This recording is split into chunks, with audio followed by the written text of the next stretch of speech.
Greetings and welcome, this is Mask, and today we are going to be reviewing the Armored Core Armoury mod.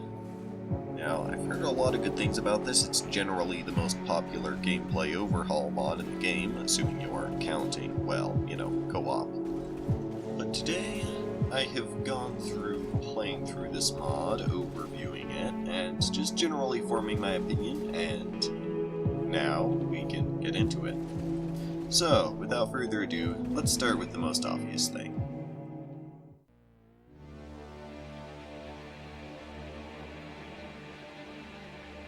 Obviously, the parts themselves are one of the mod's biggest selling points, and I will admit that it really does deliver.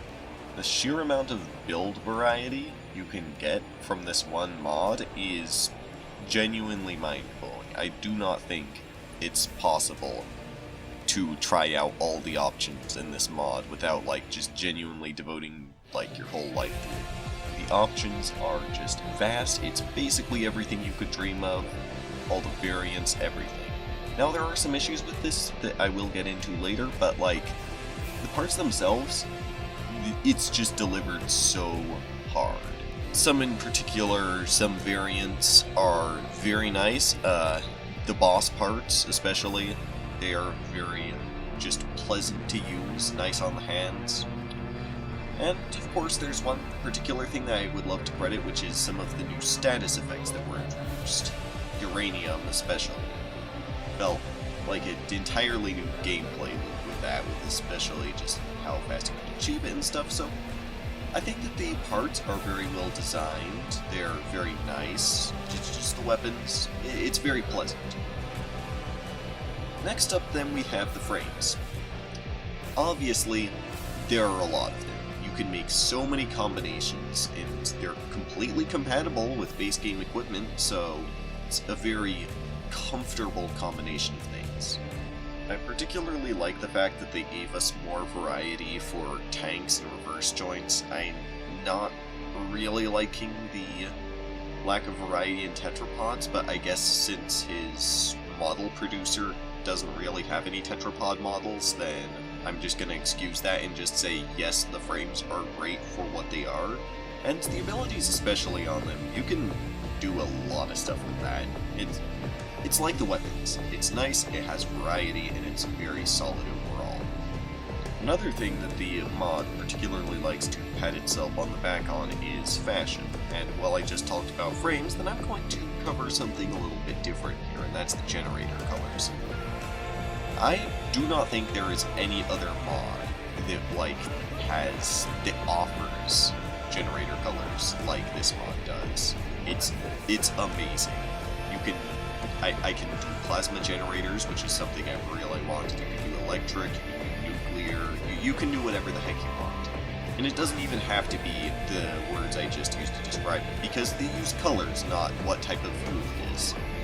So for cosplay purposes, this mod is really, really hard to beat. It brings me back to what I was saying about it feeling nice on the hands, right?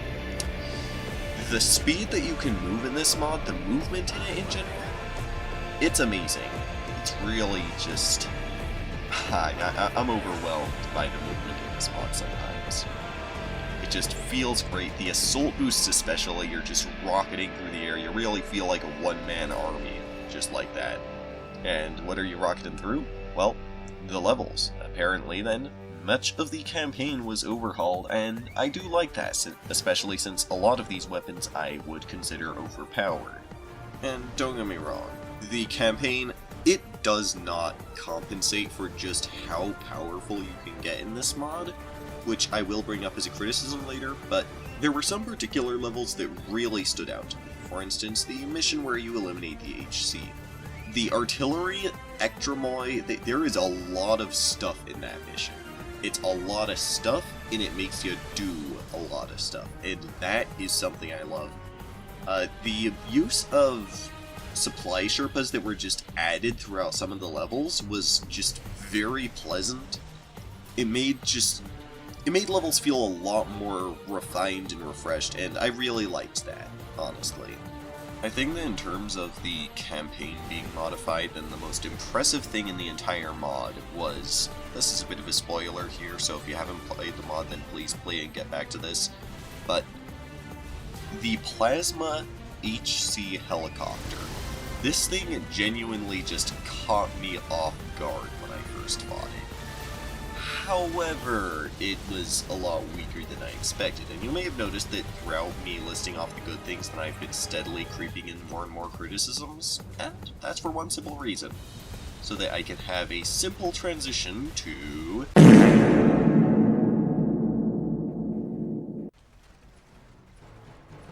Okay, so I'm just gonna say, despite some people tagging the mod with quality of life, no, I'm sorry. I mean, it's very considerate of the mod creator to add these categories and stuff, but that does not make it any less difficult to navigate. You will be sorting through tons of the same weapon, just over and over again. It's pretty bad with the frames, but it's even worse with the weapons. I think the most inconvenient of all is the internals navigation, where you're just scrolling through like the same 5 boosters just over and over again and carefully analyzing which one is the best. It's like, I get the idea behind these adjustments, but at the end of the day, it's very inconvenient, and it's even worse when you realize that with each one you buy, you're going to have to spend the same amount of coam on every single variant. It makes the store something to fear. And it means that you really can't check what new options you have. It's very, very inconvenient, and it is honestly like a huge... It is not good. It is not good at all. And as much as I love the weapons themselves, there is just too much, and it's very, very bad to navigate. Like, I do not think there's a proper fix than this, but if I had to implement one, then it would be making some kind of mod like Armoury Light or something as a separate thing, and then just having that just have the base versions of all the weapons, and maybe the boss variants, you know? I think that would be very pleasant. But aside from what's essentially just a very inconvenient menu navigation, then there are some weapons that I could mention that I like them in concept, but they really tank performance. I'm referring to those machine guns specifically, and while they are cool, then just look at this footage, please. I don't need to say anything. I have a higher end PC, and this is what's happening to my frame rate. While I don't like talking about performance of all things in my critiques, then just looking at how many particle effects this is generating, then I feel like this is something that the developer should have taken into account, and is just... it's pretty unexcusable at times, especially when it's doing this to what I consider a high-end PC. Going back to complaining about the UI real quick though, the store. And I know that I just complained about it being tricky to navigate the store, but I'm not talking about navigation. I'm talking about how weapons are added. They are added basically at random, and the worst part of all is you never earn the same variant of a given weapon for both the left and right hand at the same time, which means that if you found a weapon that you think would be really cool to dual wield and a variant that you think is really cool, well, you're just going to have to continue until the end of the game trying to find that exact variant of the weapon, and if you get lucky, then you'll be able to dual wield it, and that I think is unacceptable. That is a very bad design choice, and I do not like how that was implemented into the store. Just either add both weapons, or don't add either of them. And finally, then, we have the campaign itself. Well, I was just praising some specific levels earlier, specifically those in Chapter 3, then the campaign is kinda criminally easy. The edits they make are extremely rudimentary, to the point that all the way into Chapter 2 then I was first trying the levels without using any repair kits. Which is I do not like how easy the campaign is, especially the bosses. There is no effort put into making the bosses any harder than they already are, which means that with the aforementioned overpowered gear, then while you can take some funny clips to show your friends, then one cannot expect any real challenge out of this mod. Now granted, perhaps this is simply because it's not a mod tailored to difficulty. And of course there are some other issues I want to talk about, but those are less criticisms and more personal peeves of mine. Which brings us to...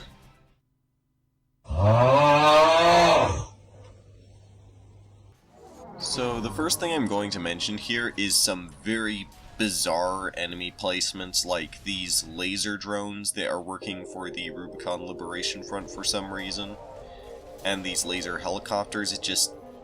It doesn't feel too consistent in terms of canonical accuracy very occasionally. There are also these weird buggy enemies that fly around. This HC right here, being placed right here, feels like it took a page right from the Book of Rubicon's Inferno, but I'm not going to claim that he stole the idea or anything, since this was the only experience that was similar. The weapons kind of just, due to sort of buffing the HP of everything, then it doesn't lead to the game feeling harder, it just leads to all my weapons feeling really weak, which I don't like. And I know I was just talking about things being too easy, but just because you make a fly slightly harder to crush does not stop it from still being what it is, a fly.